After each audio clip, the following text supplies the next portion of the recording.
Morning, day 12. I'm going to be sad to leave this place.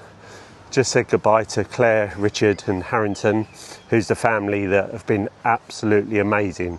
Put me up in this fantastic spot. And even this morning, the added things like on breakfast, giving me a bit of liver on my breakfast, just giving me boost that energy. And just looking after me. So I've started in the best place possible, best mindset possible, feel fueled, rested, legs strapped up, and let's put some distance in today. It was really cloudy this morning, then the sun came out when I was having breakfast, and it's just clouded over a little bit chilly this morning, so put my jacket on. But no doubt if that sun comes back out again, I'll be taking that off. This is the entranceway to the hotel. That's just give you the hotel sign in case I pronounced it badly yesterday. That's the phone number. So yeah, and this bit here is just the stream. And then we're set off, and I'm going to be going down for the first 13 miles to the city of Carlisle, which I believe is on this road anyway. But yeah, that's the stream for the border.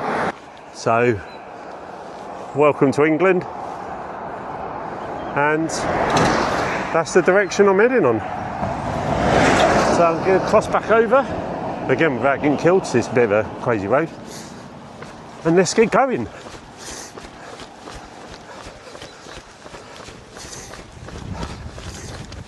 Let's go for that first 13 miles, ease into it, get the body warmed up, and just take in the sights. And let's get down to that southern coastline in probably about, so it's 12, 11, 12, 13, 14, 15, 16, 17, 19 days. I'm sure I've still got it wrong, maths is not a strong point. So around 19 days, get down to Land's End. Let's crack on. Going to record this little bit now because the rain's starting to come down, so I'm going to have to pack the camera away for a bit. But it proves a point. I've been running,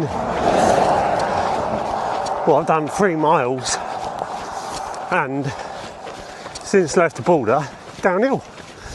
So yeah, at the moment my theory was right. Scotland's all uphill, the border's the crest of the hill, and then downhill from there.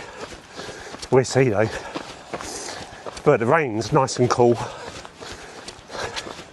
and at least it's not a headwind, so that's nice. Again, amazing views. All I seem to be doing is taking pictures of rivers and bridges, but look at that. I mean, today, lovely and sunny, that does look good enough to just jump in or wade across. But yeah, amazing. Just so picturesque. Met a lovely pharmacist a few miles back. As I was running past the Boots in a little village, I thought I'll just pop in and just speak to him about my leg. And she was amazing. She said I was lucky in a way because now I've passed the border, she can prescribe me antibiotics. So she checked over, had a look at it, and yeah, put me on some strong antibiotics for next few days. I've got to take one every 4 days, 4 times a day. And she said it should clear up in a couple of days. So that's made me feel a lot better in my mind about my leg anyway. And I'm glad I managed to get in there and get it looked at just for the peace of mind, really. But yeah, it was nice to have that reassurance, and lucky enough to have it all on prescribed through the chemist rather than going to the med centre. Yeah, you can't really knock the NHS like that. We're lucky that we have that at our doorstep, really. While I was in there, resupplied on some electrolytes. I've got enough, but because it's getting warm, it just gives me that freedom to not worry about running out or running low. But yeah, again, since left the border, it's either been downhill or flat. I know that's going to come back and, excuse the pun, bite me because of my leg, but at the moment, loving today with the flats and the downhill. People are being really, as you can hear, really encouraging, beeping, waving, shouting. So, yeah, it's amazing what decent bit of food, nice rest, lovely conversations in the morning, bit of medication, and just that, the most important vitamin of all, the sunshine. It does a lot for your mental health, mindset and well-being. So let's plod forward today. Just keeping this positive mindset, positive spirit, and get today smashed out of the way. Just as I'm getting my breath back, I had a lovely conversation with a couple that pulled over in the car just about half a mile back, and just got me thinking about what we was talking about. And one of the questions they asked me when I was sharing my story is, when do you think your PTSD will get better? And will you ever recover from it? And I think that's a common question I've had. And it was difficult to answer, so it was two parts. First part, do I ever feel that my PTSD will get better?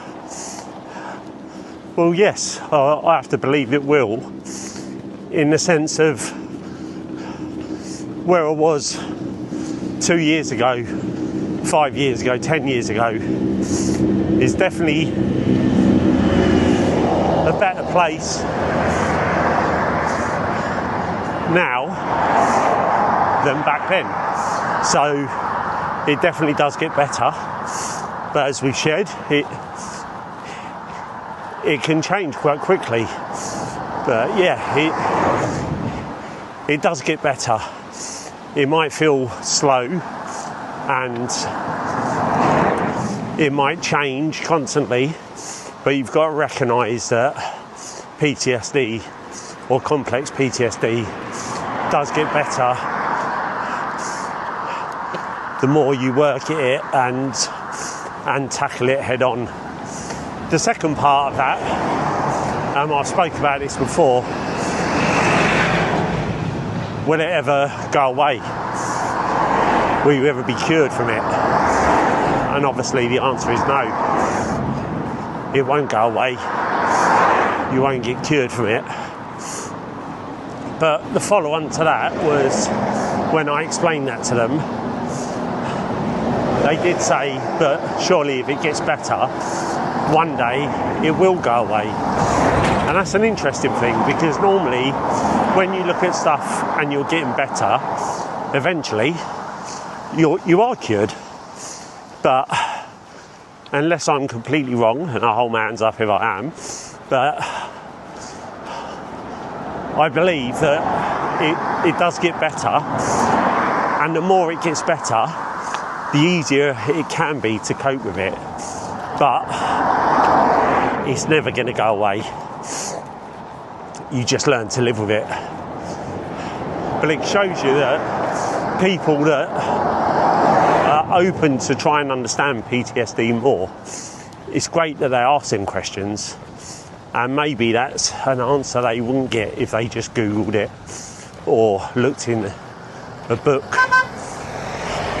So it's great that I have that opportunity to pass on my understanding, which hopefully, getting my breath back now, I'm still thinking about that conversation, and hopefully as they're driving on towards their holiday, they're also thinking about that conversation.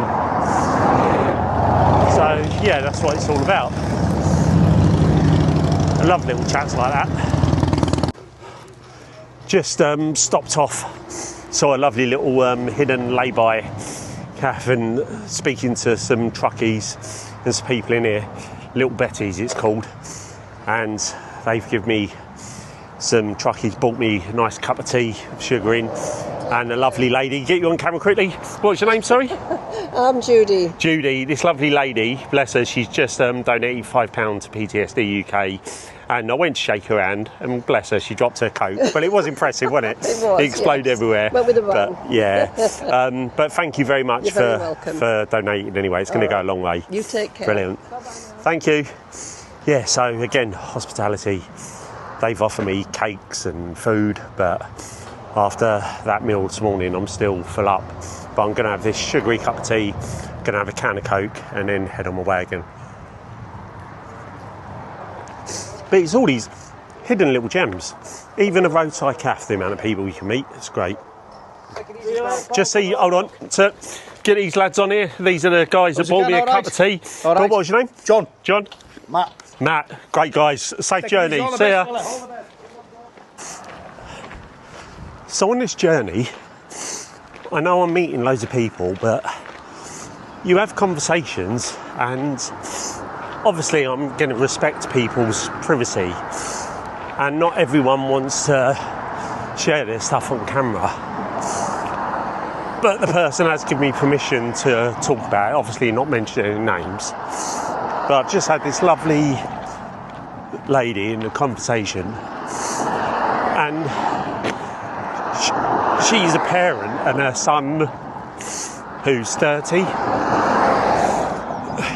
in a good relationship, got his own business, and he's 30, and had his PTSD triggered by the death of his cousin that he was close to,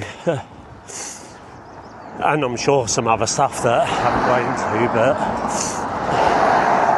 yeah, she was just saying that it's really hard as a parent because she doesn't know what to do, and she's watching her loved one, her son, struggle with this thing that he can't control, and he the other week got to the stage where he had to see the crisis team. And I know I spoke about the crisis team before, and you know, they've got a place, and there are some great people out there.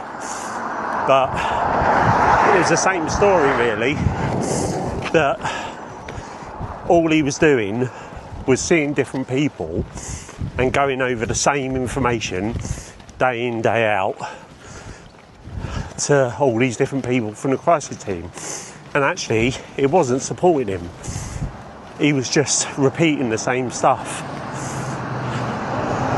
And she said it's difficult because he's gone to the GP, and the GP's just thrown loads of medication, and it's not doing anything. And it's that same story. Potentially we've got this young lad that is suffering, in all intents and purposes, asking for help, going to the GP, getting the crisis team, but the system's just failing him. And as a parent, she's lost because she's petrified that, you know, he's going to do something that is going to be the worst outcome. But she doesn't know how to help him. And all I've said to her is the best thing she can do is constantly check in with him and just say that she's here, she wants to help. Anytime he wants to talk, she'll listen, and she wants to understand. And she was saying that it's hard because she wants to try and understand what's going on, but as I explained to her, that actually he probably doesn't even understand, so it's really hard for him to answer that. But it just makes me angry that you've got, and this isn't an isolated case, I know it isn't, but you've got a young gentleman that for all intents and purposes got great future in front of him, you know, family, career, and through no undoing of his own accord, but he's been hit with his trauma, and now he's struggling and he's asking for help, and yeah, he's just not getting it. I have said to her, I've directed her to PTSD UK's website and look at the resources and maybe contact the team for help there. And yeah, bless her, she donated, and she said that she's going to follow the page, because I've said, you know, there might be stuff that I've talked about previously that might help her or might help him. But yeah, it's a frustrating thing, and I know that I'm not going to be able to fix it, but hopefully if someone from the crisis team or GPs are watching this, you need to start talking or rethinking of what your actual model is, because it's clearly not working at the moment.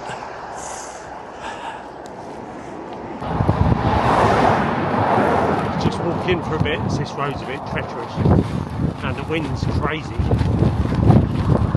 Don't know whether you can, well, you can probably see the flag going. It wouldn't be so bad if it was behind me, but it's a crosswind.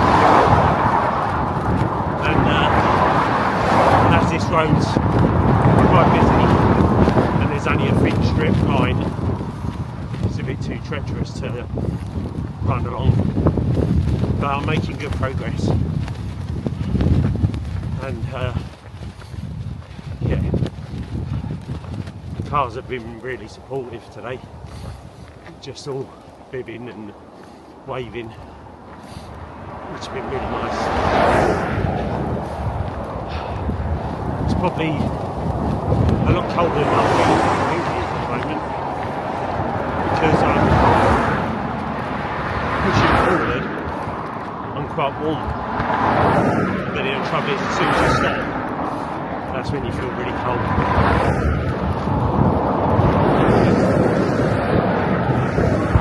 At least in a positive headspace today. Met the right amount of people at the right time, had the right conversations, and pushing forward.